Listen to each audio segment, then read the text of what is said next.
What is up, everybody? Welcome into Shout, a Buffalo football podcast. It is Wednesday, October 29th. And Ryan, I got to tell you, I got a tingly feeling right now in my belly because this is the first time we've been live on Wednesday at 7 o'clock in a long time. This feels like home, the staple show, day and time. Chiefs week. It's absolutely a monster week. We have so much going on. Ton to get into on this episode of Shout. A couple things that I'm hoping to get to. Gabe Davis's first practice today. We'll talk about that at some point. I want to get into this Terrel Bernard situation because I think it is a really interesting conversation there to be had. And then what I think everybody's really been talking about and angsting about over the last couple of weeks, this Bills passing game. I want to talk about it from a few different perspectives, but it's good to see you, buddy. How are you? Hey, I'm doing great. Excited to talk all things Bills here as we lead up to a big show on Saturday night. I think before we get into, we'll start with the passing game. But before we get there, I want to start with like the biggest news of the day, if you will. And that was, this injury report that came out today. And Matthew Prater, the Bills kicker, shows up there with a right calf injury. That's his kicking foot. A big concern because Ryan, if he can't go for some reason this weekend, the status of Tyler Bass is pretty much unknown. He hasn't been out on the practice field. We haven't really been able to see him the last couple of weeks. He's on injured reserve right now, but all of a sudden Tyler Bass and that whole situation might have to be brought back up to the forefront if Prater remains on the injury report once we find out where this happened. Yeah, something to monitor. I don't want to, panic too much just yet. The Bills could obviously always make a practice squad move, get someone off for a week, elevate a kicker. They obviously worked out quite a few weeks ago before they signed Prater. So there's options out there. I'm not worried too much just yet about it, but it's never ideal to see your kicker on the injury report when your original starting kicker dealt with so many issues this summer. Also on the injury report, Shaq Thompson, we'll get to him in a little while. He shows up limited with a hamstring injury. I spoke to him after practice today that the injury didn't come up. So we'll track that over the course of the next couple of days. Daquan Jones still not practicing. Josh Palmer still not practicing. Both of those, I think, we'll get into this more on the preview show, but two guys that I think you want to have in this game against the Chiefs, and it's not starting off great this week. Matt Milano back at practice, Terrel Bernard back at practice, couple of vet rest days for Joey Bosa. Ray Davis sick, so we'll monitor that as well. A lot going on the injury report. Super chat here from Mark Bouchard, one of our insiders. I think we'll see him this Saturday at Wingnuts, 1402 Millersport Highway. Ryan, with $1.76 million in cap space, is there a shot that Brandon Beane takes a big swing before the trade deadline? And how aggressive will Brady get in the passing game against Kansas City? I think two really good questions. Good jump off point. Let's do the trade deadline question first, and that'll be a natural pivot. Thanks for the super chat, Mark. Yeah, so let's start with the trade deadline. I think my answer is going to make some Bills Mafia members upset because it feels like everyone wants a wide receiver. And, maybe the Bills will surprise me and they'll land a Jacoby Myers or Rashid Shaheed. I think the wide receiver move is Gabe Davis. I think putting him on your practice squad, I think that's going to be the reaction to it from a lot of Bills fans. I think that's their move at wide receiver, unfortunately, for better or worse, if you're a Bills fan, with the salary cap. It's funny. It's the tale of two teams in this AFC East. Bills in the worst spot with cap space, Patriots in the best spot because those were shared out today on social media. And the Bills are in a tough spot with $1.76 million. I still think they can make a move at the deadline. It's not going to be a splashy move. It's not going to be a game changer, but if they want to find a defensive tackle with Ed Oliver out for the foreseeable future, if they want to add to this linebacker room or even safety room, that might be a possibility. I just don't know if they're going to be able to make a huge move at the deadline. What about you? Well, it's interesting because you see some of the reports out there that the Bills, and I've seen it from multiple insiders. I mean, Diane Rossini and Adam Schefter both reported that the Bills have been monitoring the wide receiver market. And to me, like we went back and forth about it via text. I know a lot of Bills fans are excited about the idea of the game-breaking speed of a Rashid Shaheed. To me, though, he falls into the category of a group of wide receivers you already have on the roster, in Curtis Samuel, Elijah Moore, a group of guys that I think are just threes and fours in most offenses. To me, if you're going to take this like a kind of swing, I think it makes sense to maybe offer up a first round pick and maybe even a future fourth, to go out and get somebody the likes of Chris Olave. Sure, you're going to have to pay him, but I think what we're learning through the course of the start of this season, and this will be a good pivot point into where the Bills passing game is going into this Chiefs game. The Bills have tried this everybody eats model. In theory, I think it's going to get them pretty far in most seasons, even this year, with as janky as things have looked the last couple of weeks in the passing game. I still think they're going to probably go on to win the division. I think they can make a real splash in the playoffs, but I just keep going back to the playoff run of the Philadelphia Eagles last year and how important A.J. Brown was in the Super Bowl, especially when things go bad and Josh Allen and maybe a team does something to stifle your running game and you need to find an answer in the passing game. The guys that you went into this season relying on, Dalton Kincaid, already missed a game with an injury. Keon Coleman, that has been in the witness protection program over the course of the last 4 or 5 weeks. I mean, putting it as respectfully as I can, he's not been a part of this offense. And I think at best, he is just not at the level of player that you need when games are in a spot where you need to score. You need somebody to win on the outside. And right now they don't have that. So to me, that's why the Olave one always made sense going back to the summer and the spring when we were talking about it. I love Olave's game. Giving up a first for him with concussion history would be the biggest issue I would have with it. And then let me pause you for a second there and dial in on the issue that you would have. Does it give you any, I don't know, feeling a positivity about it, knowing how much the Bills have struggled to pick in the 25 to 32 range with their first round picks? Well, this is where you're kind of reading my mind. This is where I'm going to come back to. This is a deep wide receiver class coming up in 2026. And I know Bills fans don't want to talk about the draft when the season is in front of them. There's an opportunity here to make a run in the AFC, potentially get to the Super Bowl.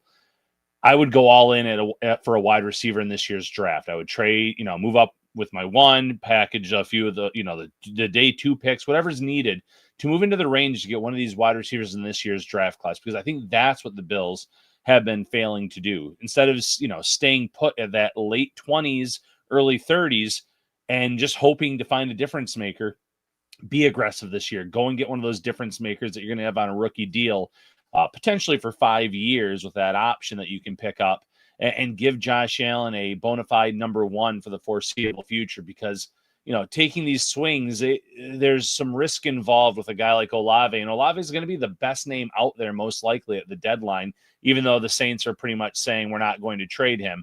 I think any team can be enticed with the right deal. We'll talk about Gabe Davis. There's a question here from Whiskey about Gabe Davis. I don't think Gabe Davis being a part of the mix is a problem at all. Maybe we can pause and talk about Gabe because he did practice today. And I know a lot of Bills fans are asking about whether or not he is going to be elevated as soon as this weekend. I think that's aggressive. I mean, he is literally getting out on the football field for the very first time in a year in terms of like an active competitive football practice. To ask him to make his debut this season, this week, I think might be a little bit too much too soon, but I'm not ruling it out. I mean, I guess maybe some of us had the same ideas about Maxwell Hairston, and he ends up playing as well. But he said they need somebody that helps with the scramble drills, and Gabe Davis has proven over the course of his time to be able to do that.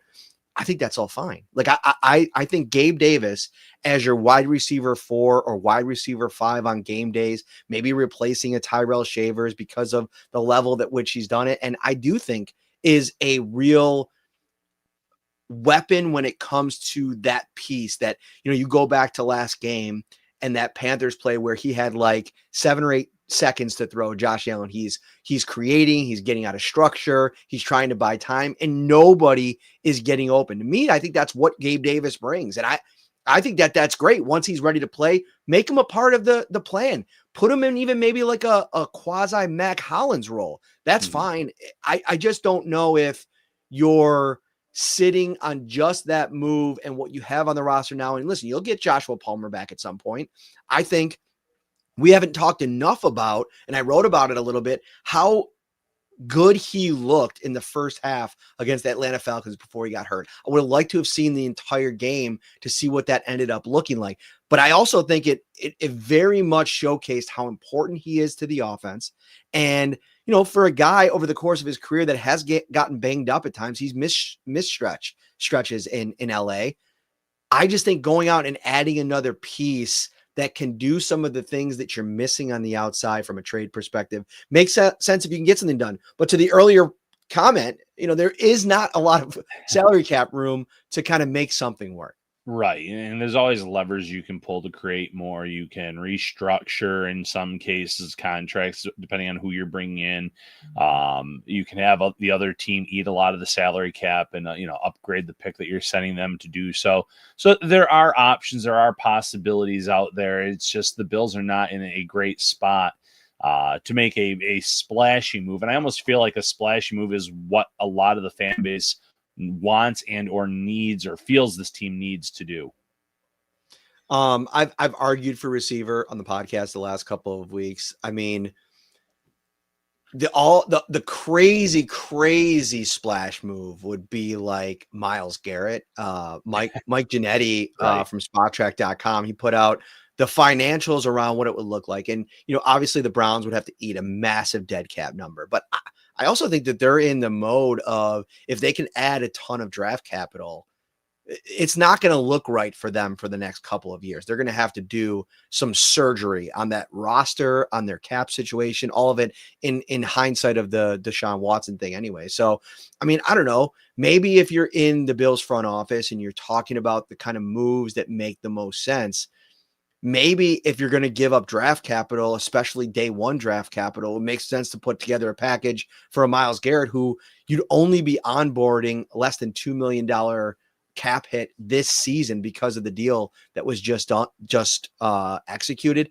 Obviously, the Browns might not even consider trading him, but I don't know, maybe if you had those two things to pick between, or maybe you could also throw the DT conversation in, right? I wrote a little bit about a Calais Campbell or Harrison Phillips kind of deal, low money deals that maybe you can get to execute. Where would you land if you were in the room and you had a voice and you were making your argument to Brandon Beane?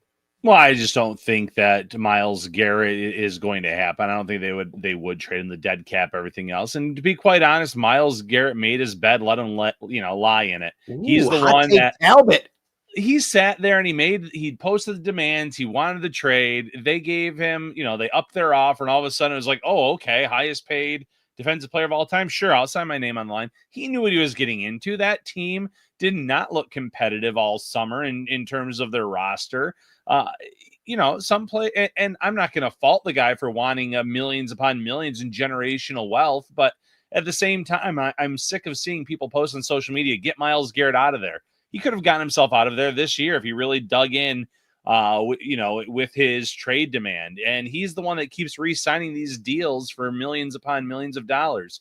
Sometimes players are their own worst enemies when it comes to that. If you really value winning, stop signing these types of deals. The Browns are a bad franchise. This roster is not close to competing anytime soon. So let them rot in Cleveland for the next few years. And then maybe whenever that deal's up or it gets more affordable, maybe a contender can end up getting him out of there. But I'm losing sympathy for players that always come out on social media, especially like free agency time. And when it's their year, I want to play for a winner. I'm going to value that. And then they go and sign with, this bottom of the barrel NFL team because they're offering millions more. The words don't match up with what they're saying at one point. So I'm no sympathy there. But yeah, the Bills were to make a big swing. I would love it to be like a Jeffrey Simmons. I know the Titans have already said, we're not trading him. We're not trading Cam Ward. Everyone else is up for grabs if you can make a good deal. That would be the big swing to me because the contract's not outrageous. It's not crazy. He's a game changer. He's someone that helps you up front. You already love what you have in Deion Walker. You want TJ Sanders to continue to develop. You want that front to be a game-wrecking force. And after what you saw out of Michael Hoyt, what you've seen out of Bosa, Rousseau turning a corner, I feel like if you can stabilize that D tackle position and get the penetration from the inside, then the edge rushers are going to have a lot of success continued going forward. I think that you make a lot of valid points there. I do think back to what the Rams did, and I just wonder. And you're right, the Browns would be idiotic at this point to probably trade Myles Garrett, knowing that they just paid him, and the fact that who knows, they do already have a bunch of draft picks. Maybe they can find a quarterback in the draft next year. You mentioned it's a very strong wide receiver class.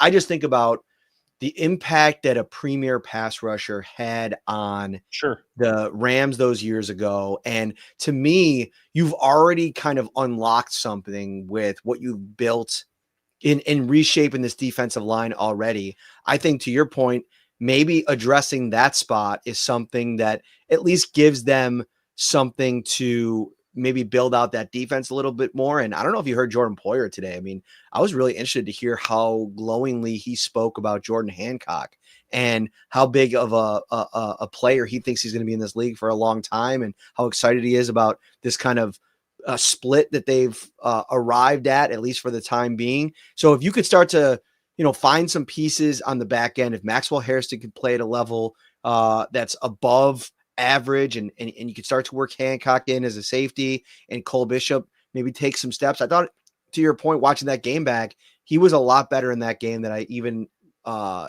noticed on first watch. I think then you'll start to have some things coming together on the defensive side. Yeah, I talked to Poyer a few weeks ago, and the whole talk was about him possibly getting elevated.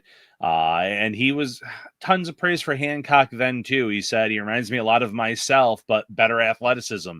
And Jordan Poyer in his prime was a special football player. So if Hancock can be that type of player with the plus intangibles, that's a very promising thought for the Bills in terms of that secondary. And Cole Bishop's been playing better the last few weeks. You throw in Hairston, who did very well with his snap share in his debut. Much tougher test this week, obviously. But, there's going to be those pendulum swings when it comes to cornerback play on a not just week-by-week basis, but season basis. There's always ups and downs, especially for young players. But there are young pieces that are getting mixed in early that I think Bills fans should be really excited about, because Deion Walkers, we haven't seen that from Buffalo a lot, where guys get in and like early in their careers are making a big impact. And now you're potentially going to see that on the back end of the defense. That's what we've been talking about for years, getting more impact out of your rookie classes immediately. And we're starting to see that here. We got a super chat here from Joseph. Thank you so much. A couple super chats in this one. Any chance that they can convince Amari Cooper out of retirement? He didn't have a great stats last year, but he helped open the offense and shift some coverages. So a couple thoughts here to start. I don't think they can convince him, nor do I think that they'd want to convince him.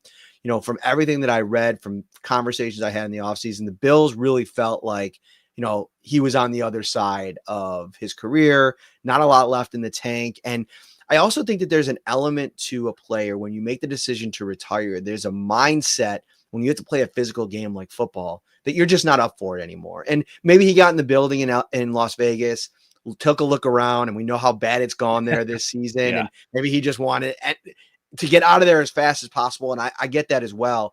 But I don't necessarily think that he's the answer in this spot. And if you were going to make an addition, I'd probably want to go the younger route.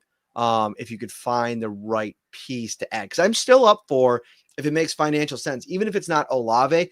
Does a Rashid Shaheed blow my hair back? Not at all. Just because I think he's more. Nothing blows your hair back. You're right. It stays just locked in, just like this all the time. But if you're going to make a move, I don't think it's Amari Cooper. I think it's probably for a younger player. And Amari Cooper, too, correct me if I'm wrong, I think the Raiders would have to probably take him off of their reserved retired list, which I think they still have his rights, technically speaking. I don't think that'd be a huge barrier to cross, but the Bills can't even talk to Cooper now in terms of trying to get him out of retirement, to my best understanding. But I agree with you. He is not someone that is going to be a difference maker at this point. He looked like when he came back from that injury with the Bills, he didn't have much left. For the comments, because I've seen a few comments about Waddle, I think Miami's open for business, and there are players they would trade within the division, but Waddle is not one of them. You don't want to trade a young potential superstar to a team you're going to see 2 times a year going forward and really have to pay for it. So Could they trade Waddle elsewhere? Yeah, I think it's a possibility. But you want to hold on to players like that if you're Miami, especially when you know that you might be going for a quarterback very soon in this draft coming up and want to have someone like that, a potential number one for a young quarterback. Sheila Atkins, another one of our insiders, asks, is there a known specific reason that Curtis Samuel is not being utilized more? He's our speed guy, right?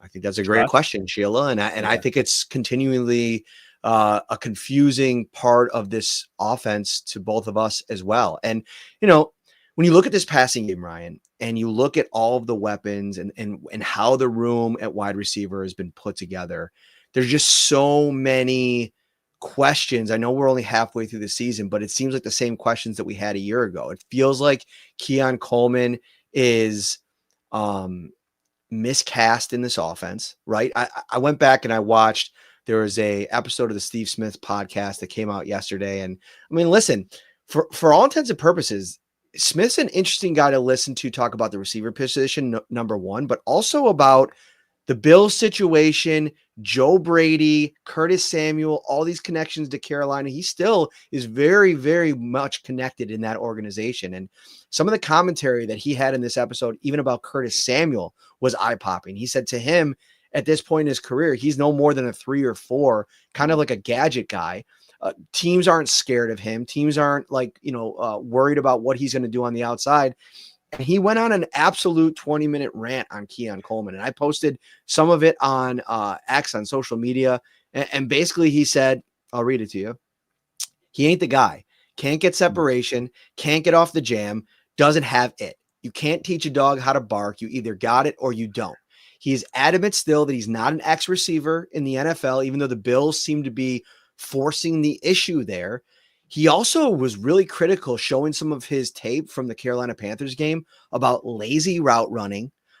He showed the one quick slant route where he really got into him for not checking where the cornerback was, went to go make the catch, body caught it, and then had to turn up field, didn't know where the cornerback was. So he kind of left himself in no man's land. He was very critical of where Keon Coleman is. And it's kind of to a degree what we've been saying, that I think Keon Coleman could benefit a lot like he did last year from having somebody come in and take some of the pressure off. And unfortunately for the Bills, the plan for that this offseason was Joshua Palmer. And outside of the Baltimore game and the first quarter and a half against the Atlanta Falcons, we just haven't seen that. Yeah, for the record, you can teach a dog to bark, but I get what he was saying in that quote. For the record, Coleman has not met the expectations, obviously, that we're expecting after the training camp that we saw from him. And maybe that speaks to how the defense was looking at training camp, where Coleman was stealing the show every day, it felt like, with a good player too. He's still a young player. He's still developing, but in terms of his skill set, I don't see wide receiver 1 there. Can he be a decent 2 or 3 in this league? Yeah, but you have to have the right talent around him. And going back to the original question about Curtis Samuel from Sheila, I think it's a trust factor. I think that, for 2 years now, you've had him here. He's missed significant time in the summer. He's been on the injury report more times than not in season, even when he's been back. It's just one of those things where, do we really want to factor him into a large role on this offense, knowing the availability issues? And I get it. He does have some deep speed, and that's what this team seems to need. But trust goes a long way. I think the Bills were expecting Palmer to have a huge role in that Atlanta game. And as soon as he went out, you saw how badly the offense stalled, and they didn't have a plan in place in terms of what do we do now offensively. And that's the problem here. It's, Curtis Samuel's fallen off. The injuries are a concern. You don't have Palmer now. Keon Coleman is what he is. They're lacking weapons. And I think last year the Everyone Eats worked because teams didn't know what to expect post Stephon Diggs. Now there's a whole year of tape out there on this Everyone Eats offense. And I think teams are figuring out how to play it with success. And it is leading to some frustration for Josh Allen. That's not to say they're not going to be able to counter and figure things out, and Allen can't have a good game this weekend, but defenses pick up on tendencies and what they see. And now it's up to Joe Brady to come up with some, new wrinkles to the scheme. So there's definitely issues on the outside. I do think that Josh Allen gets a piece of the blame pie here. I mean, he hasn't been great over the last month.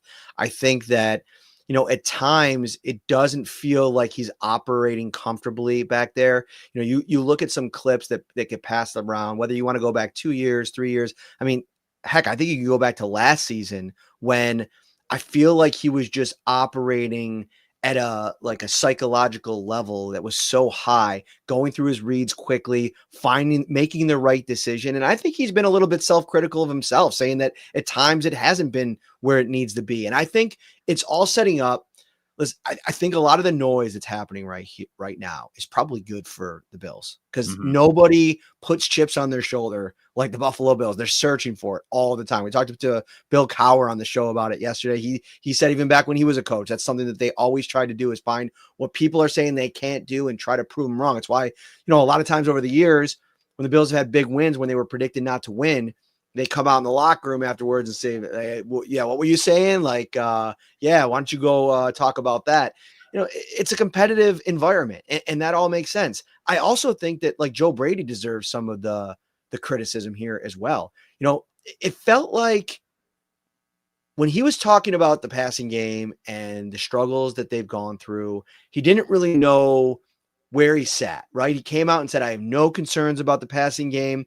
We didn't need the passing game against the Panthers, and that's why you saw how it was. And then he came back later and said, yeah, we got to be better moving forward over the next couple of weeks. So it didn't really feel like he was settled in where he thought things were, or maybe he was protecting himself. Maybe he was protecting his wide receivers, Josh Allen. It never seems like he really wants to say something too negative about Josh Allen. And I get why. I mean, Josh Allen's been, an MVP caliber quarterback over the last 3 seasons, but whatever's gone wrong, they have to get on the same page. They have to get on the same page fast because against the Kansas City Chiefs and Steve Spagnuolo, even at home this weekend, they're going to be challenged. They're going to have to pivot off of what their game plan is and figure out a different way to win. And if the Chiefs come in here and are able to at least slow down James Cook in this running game, you're going to have to be able to attack through the air. And, that pass to Keon Coleman early in that game last week, that might get intercepted and run back for a touchdown against the Kansas City Chiefs. You can't make the kind of mistakes they've been making in the passing game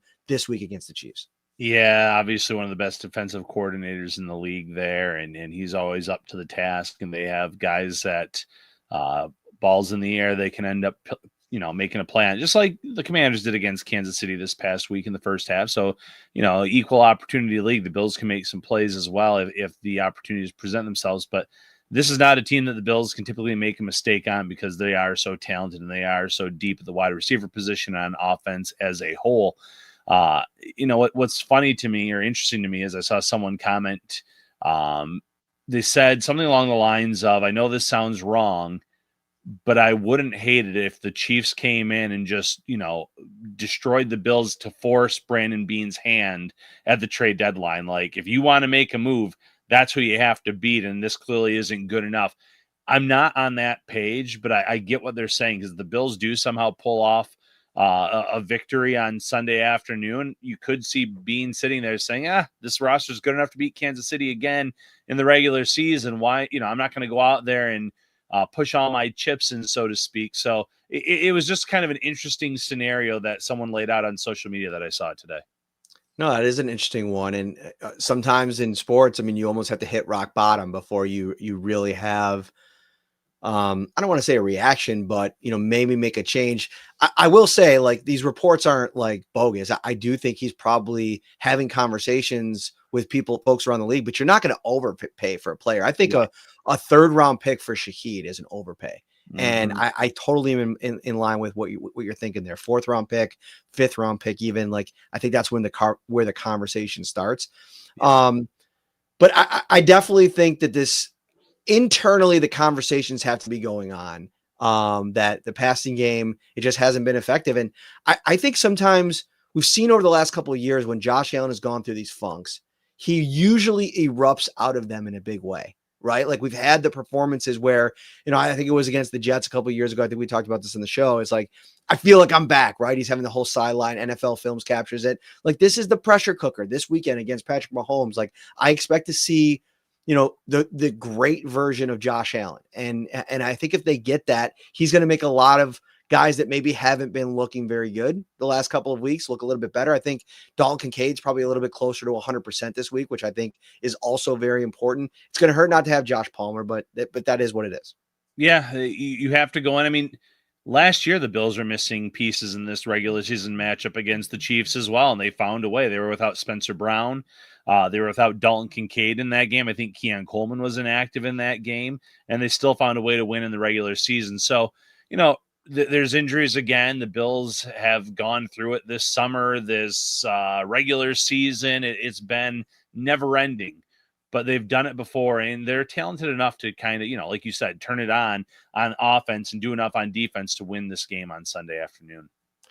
So I don't know what you're doing on Sunday afternoon, but if you're not going to be at Highmark Stadium and you're hosting a big party, the family's coming over to watch the game here in Western New York or anywhere in New York State that has yourself a Tops Friendly Markets, you got to get there. If you go early enough, as we always say, Ryan, you got to grab yourself the breakfast pizza. You can't go wrong there, but you also have to rush to the Tops Red Zone, which right now you can play the Tops Red Zone raffle and win the GOAT, the greatest of all tailgates. Shop from over 25 fan favorite brands and get unlimited savings when you purchase Coca-Cola, Heinz, Kraft, Pepsi, Ritz, Rosina, and so many more. You'll be entered to win a tailgate package that includes Samsung outdoor TV, a Traeger grill, Oni pizza oven, Igloo Cool Tunes cooler, a $500 chef experience, and so much more. Head over to topsmarkets.com/redzone. All right. Let's change gears here. Let's move over to the defensive side of the ball. And, big news today, Terrel Bernard, Matt Milano, they've been out the last couple of games. They both were practicing in full today. And I think it creates a really interesting situation for Sean McDermott because you're coming off of a game where I think you saw probably the best linebacker play that you've had all season in Shaq Thompson and Dorian Williams, what they gave against the Panthers. Now, I think part of that was I thought the defensive front was really good. I thought Deion Walker, Larry Ogunjobi, Michael Hoyt, what they did in the run game was really evident, especially going back and watching it. That helps the linebackers at the second level. But from a communication standpoint, from effectively filling gaps and making plays in the run game, I really want to, shout out Dorian Williams for that.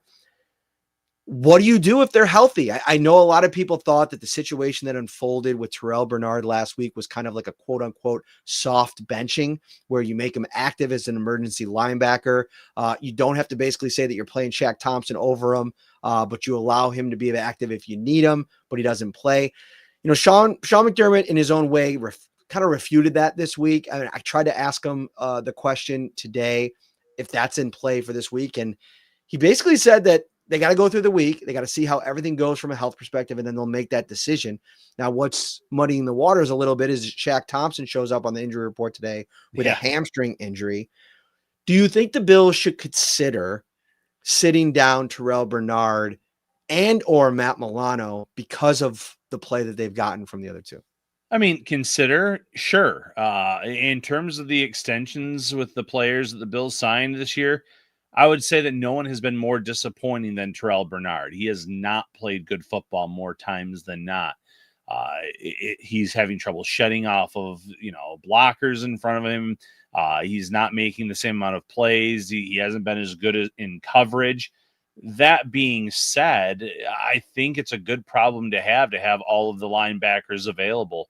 I would still start Bernard if you're asking me personally, though. And if he struggles, then you have Shaq Thompson. That's been great.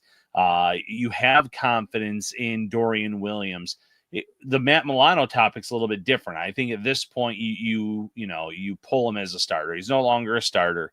You pick and choose the reps that you're going to play him. You put him on where you think he can, best serve your defense and help you out. And that could be big plays. I'm not saying it's time to just cut ties with him and sit him on the bench for the rest of the year. But at this point, availability and that injury and the possibility of re-aggravating it again, when you bring him back, you don't want to get yourself in that situation. So limit his reps, play him when you think it's most advantageous. But for Bernard, no. I mean, you want to see him work through this, just like you wanted to see You want to see Christian Benford work through some of the issues that he's had. He's gotten better. He still hasn't been playing up to his standard, in my opinion. You wanted to see Greg Rousseau work through it. You're starting to see that now off the edge. So a lot of these guys that got paid, the money's not just going to go away, and at least not for a year or two with the cutting the ties, so to speak. So you want them to work through it. If you feel like you get through the practice week and that ankle is still an issue, he had to tape pretty heavily even today out of practice. I know he was full. I think you can get away with something where you go, Milano, Shaq Thompson, and then play Terrel Bernard in that third linebacker role when you go base defense, which the Bills have been much more comfortable doing this season. And I think that gives you the ability to keep Shaq Thompson on the field, which I think a lot of people are making the point in the chat. We've said it going back to like the early parts of the season. He's been the best linebacker for the Bills when he's been on the field. I mean, some of the early performances, he just seems to be a more fast triggering player. It's not surprising. He's a guy that has played a lot of football in this league. He's played at a borderline all-pro level for a good chunk of his career in Carolina. And, just hearing the way that Sean talks about him, it's going to be really tough and challenging to take him off the field. Should the Bills bench Terrel Bernard? I mean, that's a really tough decision that you'd have to make as the coach. He's the captain. That is you'd have to get to a level where you just don't think he can play at the level that he's shown you at times in his career. I will say, though, if he does play this week as the middle linebacker and he has another kind of performance like that and the Bills lose against the Chiefs, I almost feel like if you're Sean, you'd be forced into it. And that's fair. And, give him the chance, but you know what Thompson has looked like. Thompson, I'm sure being in Carolina for all those years helped, but I go back to that interception for Epinesa in that game, and you saw Shaq Thompson telling the entire defense what was about to happen. And the whole defense looked prepared for it, make a play, jump up, get in front of it. But Thompson, the way he was signaling pre-snap, it just goes to how much of a film junkie this guy is and how smart he is on the field, the reactions. You want a player like that. So yeah, for sure, if the performances continue to be down for Bernard, I'm not afraid to hand the reins over to Thompson in a starting role, but you still have to keep, rotating Bernard in, giving him opportunities to kind of get back to where he once was. This has been a great staple episode of the show. Ryan Talbot bringing it at a very high level as always. Final word, I'm going to give it to you before we get out of here. Big weekend coming up. Yeah, final word. We continue to see these trades on the market. I know Bills fans are frustrated. There were some comments that amused me and made me laugh a little bit with the practice squad signing last night and things like that. But be patient. Brandon Beane certainly is calling and looking around. I don't think you're necessarily going to get this impact cure-all player, but he is at least going out there trying to upgrade this roster before the trade deadline's over. I will have an episode with Jesse Newell. He covers the Kansas City Chiefs for The Athletic. He's coming on the show on Friday morning, so stay tuned for that. And then, like I mentioned, you can watch the preview if you're not going to be in town. We'll stream that live on YouTube. But come out to 1402 Millersport Highway, Wingnuts. It is going to be an awesome time the night before the Chiefs game. We'll be talking Bills, eating wings, drinking beers. It's going to be a great time. For Ryan Talbot, I'm Matt Parrino. We will see you soon, everybody. Take care.